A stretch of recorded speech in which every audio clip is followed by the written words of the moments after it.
Babe bakola tusobola ko pete tuyina magezi gabiraba. Naye bwokera kumacha buti noyingira mu state council no ganzize kola. Kiki kyoberera ko bize paka le buziba no dayeka. Oli kuba bakulembeze oba bali technical. Bonna beba andika kati omukulembeze ne technical enjawulo eri bweti. Technical ayino kola master plan n'agamba ndi mu mwaka 2025 tujja kuba omwalo ogwo tugukulakulanya. Kati munnabyabufuzi ye kwolwo olunaku n'akuba pulaani nti ababadde bagutuulako mwogwo omwaka bajja kutuula wano. Naye kaakati bonna batugwako ssaawa kyekimu onaakola onaakaayana bonna tewali yapulaaninga. So kati mbabuuza bwe mutuula mulowooza ki obudde ne buziba enkya ne mukeera mu ofiisi olunaku ne luggwako nolwekyo bonna sibataliza. So olunaku ne luggwako ne tukwata olwokubiri wiiki neggwako omwezi ennaku 3 omwaka ne guggwako n'omulala bye bakola tobiraba ndagaako. Omanye ebyo ebintu bw'otaba na gavumenti eyina performance assessment and innovation unit byebyo byoba nabyo.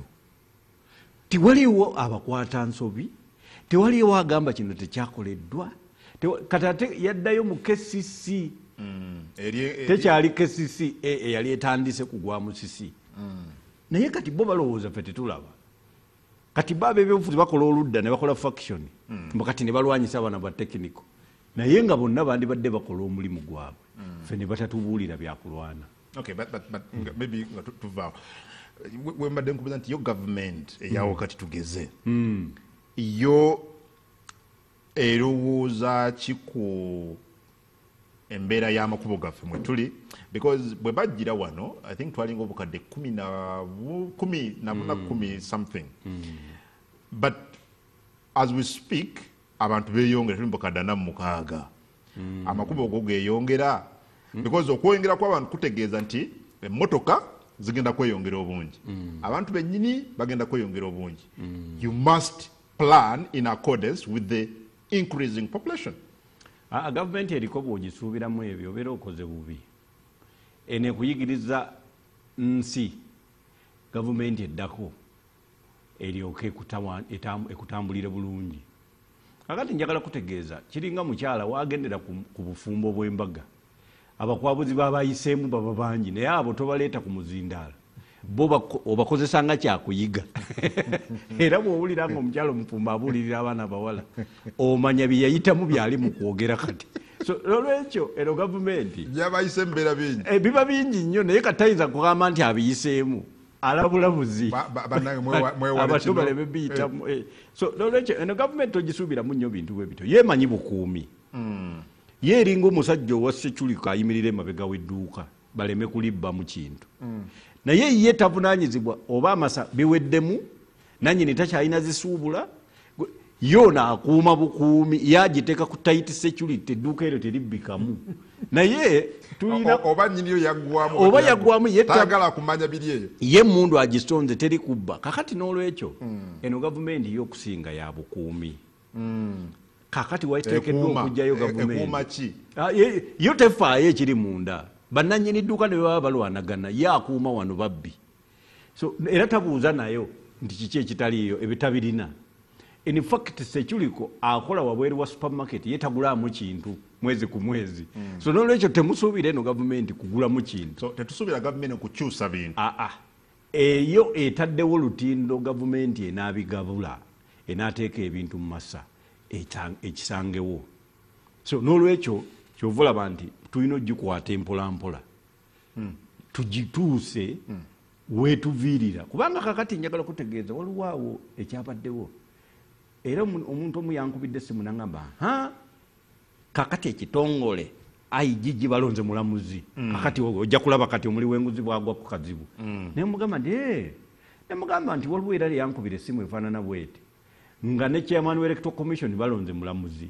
So n'olwekyo ne mugamba nti omuntu gwe balonda si kyekikulu we bamutuuzizza ebigimusa byasanzeewo kyekikulu. Bayinza okukulonda ne bakuteeka mu kifo naye nga amateeka agafugawo gagamba fear is life. kakati IGG abaddewo bw'abanga amateeka gabadde akola illegal fishing akwata bwennyanja buto akatimba kaleseewo nga kogenda okukozesa naawe otandikirawo okukwata obwennyanja obuto okwata yabbi enkoko n'okwata bw'olingizaako eno waggulu ebizibu byovaawo kubanga buli yaliko IGG directly oba indirectly ali mu kubonaabona kati soka weebuuze baakola ki basonga mwani gwe bambuulire No, okay, maybe if we actually even talk about that briefly.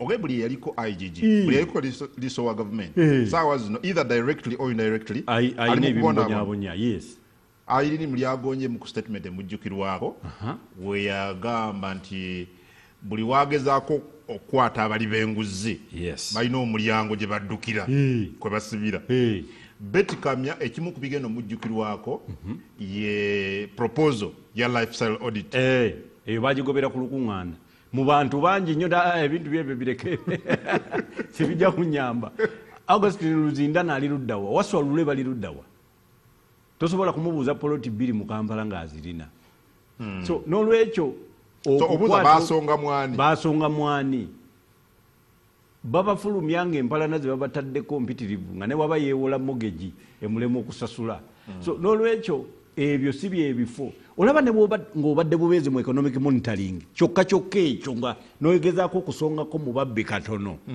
tegisezi kyeye oyo naye yagenda labo Charles Romushana bamuteekako katono awo monitoring katono nakati akawunti ye teyinza gendako milioni 10 baginoonyerezaako ne bagala tezazze zitya zino zivuddewa so n'olwekyo okulwanyisa obuli bw'enguzi omu ku bantu honorable nja kusa producer nga noonyiza ekifaananyi kya Aisha Naluze Batala ono ye yalondeddwa nga IGG w'eggwanga okudda mu kifo kya honorable Betty Olive Namisango Kamya actually ndowooza babadde oyogera mu kulonda bannamateeka nze omu ku babadde excited nga nti ono mulamuzi muleke olaba kiringa kuyingira mu kasenge akajjudde abalalu balabira ddala nga gwe mulalu era babuuza onaalagawa in a society of mad men whoever is not mad is the one that looks mad era byanaatandikirako ne fayiro zajja ne personal assistant gwe banaamuwa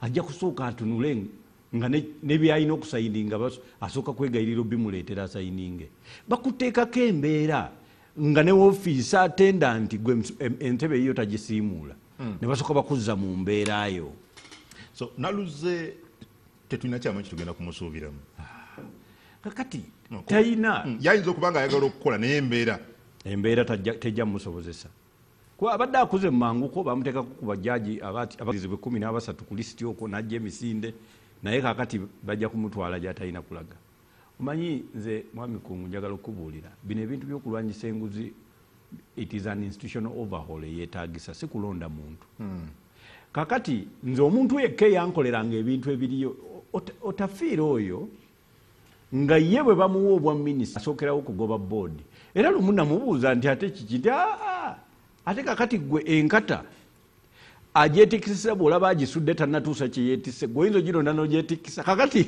nze bwati bwe yambuuliza ddala oyo omusajja gwe nali njagala bw'oba tolina buyinza bugoba bw'osanzeewo kakati gw'osigaza gwakusala kaguwa naye nga n'abaasazeewo oluguudo baluwe gundi yaba alukola tewategedde kwe basinzidde so n'olwekyo olaba ne baminisita bennyini obuyinza tebabuyina minisita obuyinza bwe butandika wano ku Mande ng'ali mu kabineeti ne butambulatambulamu ku Lwokuna ku Lwokutaano ng'ayagala sente z'okugenda mu constituency ne budde wa permanent secretary agamba owaayo empeereza nenjagala nti abalonzi kakati minisita takyamanya waliwo bino obusajja bwe bweyita bu contract committee bweyita buki PPDA kati ate obwo bwe busajja obutegeera bwo bugaba oluguudo contract yalwo nga ne beruwadde oluguudo bwo bwe bwawandiisa alipoota enaayitamu bid document enaayitamu nga bwe bwagimukoledde kakati obwo bwe buntu obukulembera ministry naye businziira kuki kati bwo bwafuuka butendapreneurs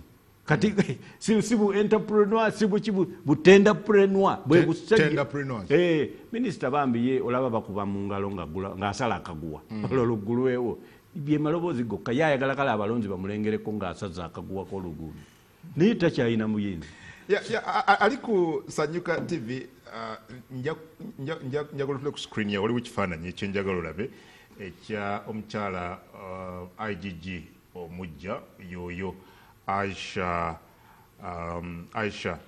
Naluze ye yalondeddwa okudda mu kifo kya Honorable Betty Olive Namisango Kamya. Betty Kamya emyaka gye ena I think jaggwako mwezi oguwedde naye kigambibwa nti y'omu ku baali basye okuddamu contract yokuba renewed but unfortunately tekyasobose. Kiki yakoze bubi? Yakoze eki? kakati owekitiibwa Betty Kamya bamuwumuzaawo naye jjukira yali ku ludda oluvuganya yeesimbawoko okuvuganya President Museveni era ng'alina manifesto gy'awa nga ajolonga nnyo President naye n'amwogereza n'amugja mu FDC.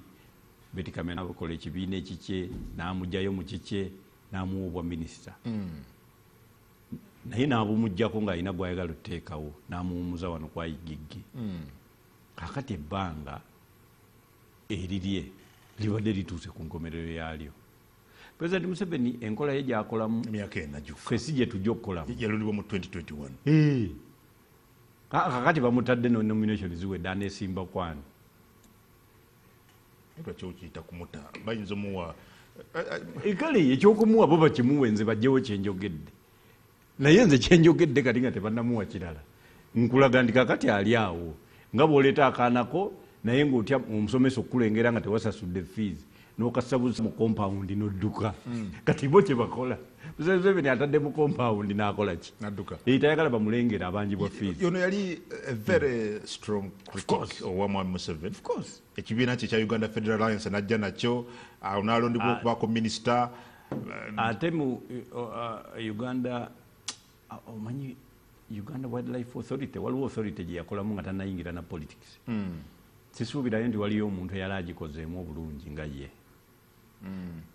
Eyo yonna gye yava n'ava mu mbeera eyo eringa eya civil society public service n'ayingira politics n'akola bulungi nnyo ewa Dr. Besigye n'ekikye ng'afunye obutaka naye awo bajja bakutambuza kakati awo n'olyoka otegeera okugjawo Betty Kamya okay baddepute be ababiri babadde akola nabo n'obalekawo gwe omutwe n'ogugjayo ne n'olekawo ebibegaabega byombi oba olina kyokoze mu kulwanyisa enguzi tugeze maybe olabye ng'ono omutwe guyina ebitatambudde bulungi. Kati bonna ne bw'obajjawo n'otekawo abalala ne bw'otekawo abajaasi ne bw'otekawo abatendeke abatayikonde ne bw'otekawo obuli bw'enguzi has been institutionalized. Tuyina kutandika nga tuyina kukikyusa complete overhaul. Kwegamba it is root and branch mu government oba nkyogere ntya mu Luganda nange simanyi kitundu kwegamba kiringa bwolaba omulandira n'amatabi ag'omuti yenguzi kuvira dda kati olaba naffe kati gye twesimbye naffe kakati awo libenguzi bagirawe bati kuba kakati wano guno omuluka omusajja leeta ssente wano omuluka wano tugusaasaanye oba kitegeera baviira ddala wansi. Uganda yeetaga overhaul kati nga bwolaba MK bwakoze amagye overhaul efaanana bwetyo bwetandika bweyitako wali Makinde Bitale Barracks Katonda bwakusaasira ne batagaana kuyimiriramu owulira amaloboozi agali mu budirisa bw'amakomera wali baasibiddemu abantu ojjage n'okulira nga neagamu ku maloboozi g'owulira ogamba eryo eddoboozi saaliwulirako mu jjaamu nga lirina akagomba akaliwerekera kakati bali omwo bona bakutte mukasirise abamu amawulire gajja ne googerako naye bali eyo akaguwa kabakutte. Eno Uganda bweyina okutandikibwa afresh. Wano ku muliraano e Rwanda nayogerako lumu ne minisita omu owa Wakisi. Minisita oyo n'ambulira kasitoole nti edda baali balina reciprocal visits oba okukyalaganira nga beekyalira ne baminisita aba DRC mulembe gwa Kabila nti naye ono minisita ow'ebyenguudo yakyalako wa minisita mu DRC owa DRC yasooka okukyala e Rwanda ne bamulaga oluguudo luva wano uva Bujesera n'oyita n'otuuka Ngoma close to Burundi namugamba luno nalukoze namubuuza walukoze luno nti kuno waliddeko mmeka oli namugamba wane waffe Rwanda Rwanda wano toyina kyoyinza kulyako. So Minister we Congo ng'abuuza ow'e Rwanda munango w'e Rwanda ku luguudo luno waliddeko meka olina mugamba wano ate wano okulyako ku luguudo nga bw'obuuza kyenkanankana n'okuddira bewawa eddaame lyo balisome ng'ofudde okubagamba nti kati mulisome n'olwekyo ffe wano tosobola kulyako. Kakati n'okukyala kw'ono ow'e Rwanda ne kutuuka okugenda e Congo baba bamujja ku kisaawe omusajja n'ayimiriza konvoyi ye. Ono yalowooza nti ng'omusajja bw'akuzeekuzeemu ayagala kufuuyisa ku luguudo agenda okulaba ono amugamba jangu vaayo n'amuyita munne n'amulaga ekibira kinene nnyo nnyo kirera kina n'olusozi n'amugamba nze nalya luno n'amugamba luliwa lwali tulina kuyita wano nze luna nakola ki nze nalulya. Kakati enguzi eri e Congo yo tebalya ku luguudo nti bafisizza nti leeni zandibadde nnya twakoze bbiri oba leeya ze twandibadde under consideration BOQs twazisaze by a half yalya luguudo nti nolwali lulina okukolebwa n'endulya. So kati corruption oba obuli bw'enguzi obuli wano butandise okugenda ku level egenda okutuuka bwetyo. Tutuuse embeera amateeka g'eggwanga gagamba gwe bw'oba n'ekyapa ky'ettaka ekyamazima oba n'obwannannyini ku kyapa ekyo ku ttaka naye bwe kubaako ow'ekibanja naye yennyini alina obwannannyini obwenkanankana obubwo ku kibanja ekyo. Era gwe bw'oba otunda ettaka lyo ye yasooka okuweebwa omukisa naye gula oba nedda. In fact gavumenti n'egenda n'egamba n'okugamba nti tutaddewo enteekateeka nti gwe bw'oba olina mayiro y'okkungu ng'eriko abatuuze baffe abatuuze mutwalo mulamba tebasobodde kwegula gwe jangu oli tuguze ffe gavumenti ffe tubagulire ebyapa naye enteekateeka weeri naye ekiri mu byalo olwaleero basiba sseŋŋenge kiro ne bayiwa ebisajja oba babijjawa ne bitandika okukuba embooko n'ekaaba ekiro kiramba ku makya nga buli kayumba k'omutuuze bakatisse ku loole bakatutte eyo nga tewakyali ayingirayo ebintu babyonoonye. Nina abantu benjogera nabo nze mu kitundu kyewange eyo ekiyuuni kirwanyi nga bo bakugamba omubuuzo osula wa nti nze nsula wa nazaala wange nti ate omwami yagenda n'anoonya omulimu gukyamubuze kati akyasula mu refugee camp ekibaale kugamba n'olaba ng'ensi gavumenti tuuke sabbatical leave. So n'olwekyo obanga bano abakugu bikyabalemi twagala kubibabanja paka ne babituukiriza. Finally Betty Kamya yabadde asaana y'omukisa omulala given the other day yava n'atugamba ku ssente ezibbibwa buli mwaka 10 trillion at least abadde afuuse munnamawulire abadde agatuwa kati simanyi bulungi oba omulamuzi naye anaagatuwa. Betty Kamya olwokuba abadde ne background munnamawulire nga at least omanyi bagamba ebbanja si bbi gw'obanja bw'oba omumanyi. Kati mukyala Betty Kamya abadde atulaga buli gwe tubanja kale tasobodde mukwata naye ng'amukoze eki naye alina obuyinza obukwata lwaki tamukutte.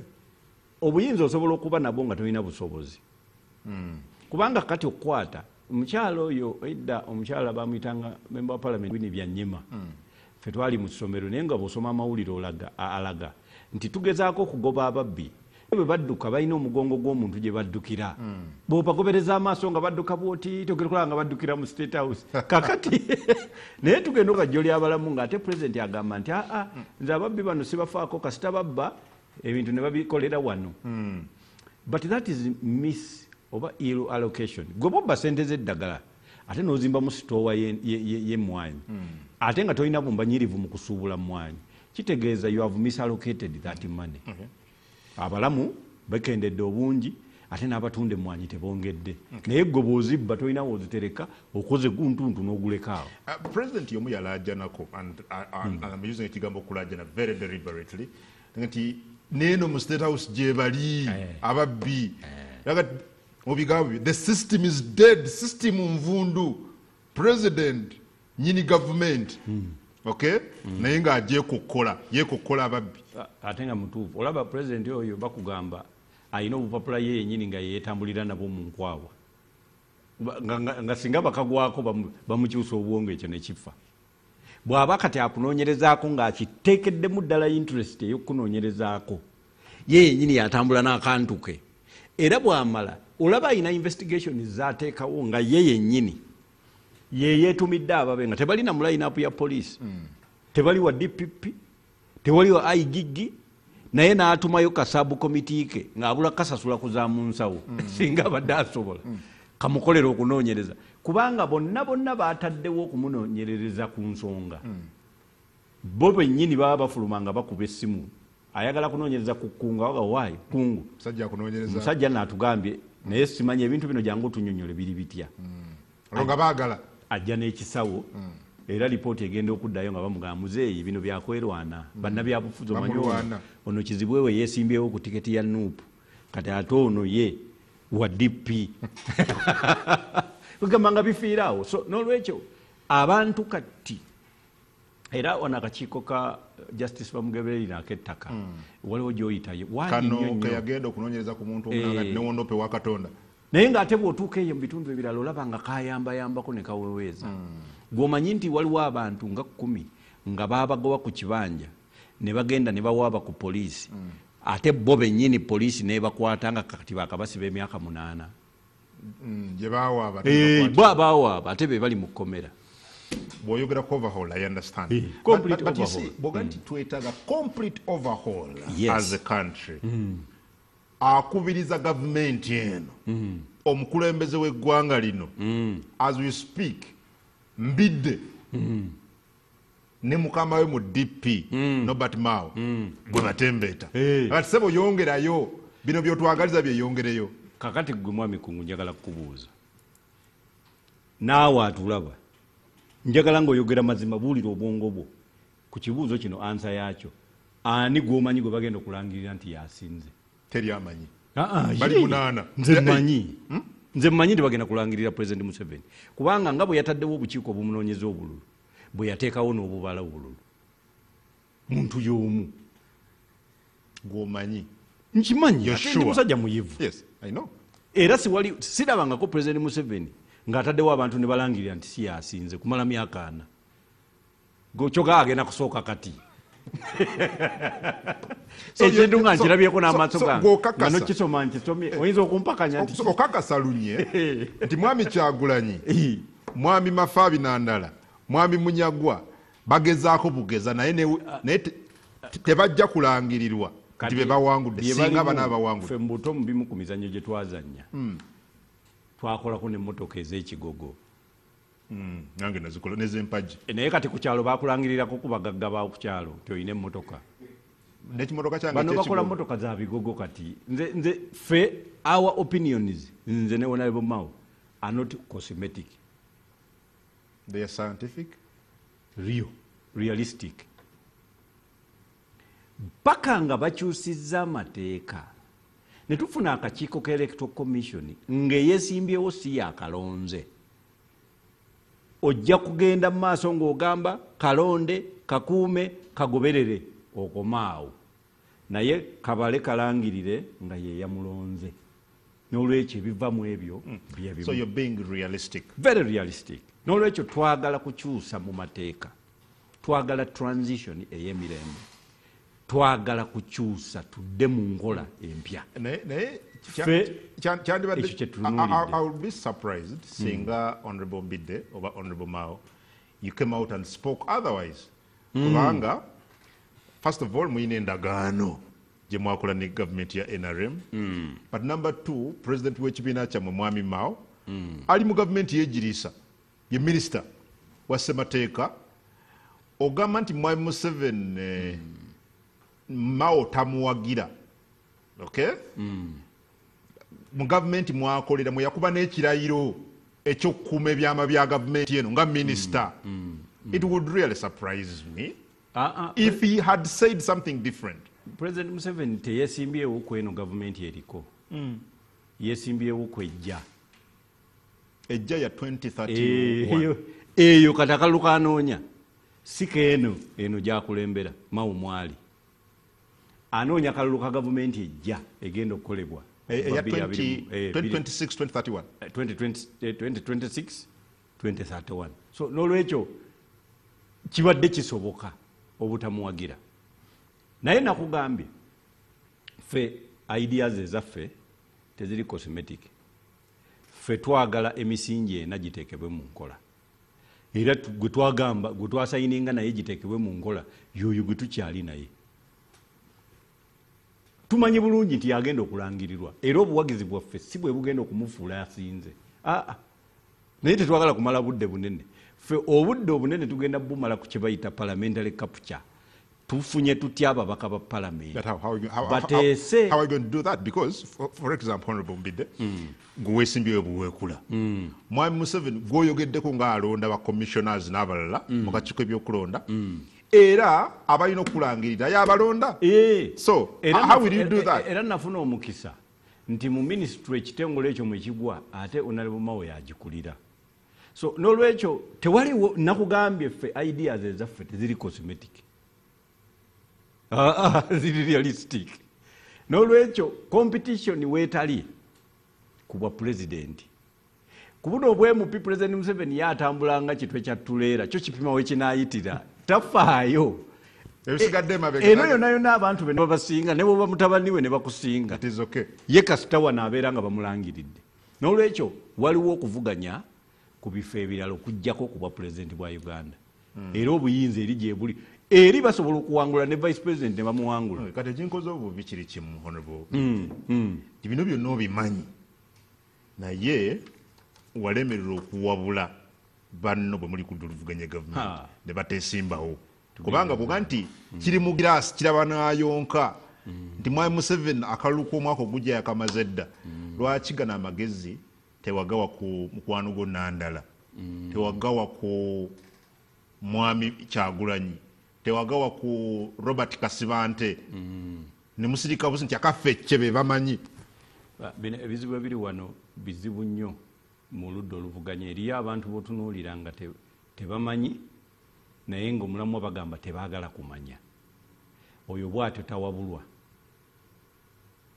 tawabulwa kubanga olaba nze baŋŋamba nti President Museveni lumu yakyalako ebutabika nti era aba atambula bw'ati n'abakuumi n'alengera omulalu ng'ali eri nga omulalu aseka talekeraawo ng'omulalu buli lwatunulira President Museveni n'abakuumi nga yeeyongera kuseka kakati President nga bw'omumanyi kyakola n'atambula n'agenda alaba omulalu n'amugamba waaye gwe lwaki oseka omulalu n'abuuza ono nti gwani ono n'amugamba nze Yoweri Museveni President wa Uganda omulalu n'ayongera n'aseka era yaseka nnyo n'amugamba nti olaba nange we najjira nange we nali njogera naye naawe ojja kuwona kakati ye omulalu ng'alowooza nti President Museveni ye mulalu nnyo yakajja nti ye ate n'obukuumi bwe bamutaddeko olw'okuba eriri eringi buzibu nnyo kakati so n'omulonga we yajjira mbu naye yali alowooza ye President Museveni mbu naye kati yaawonye so yalaba abasirikale abayitirivu enyanga eriyo neddalu baleese mupya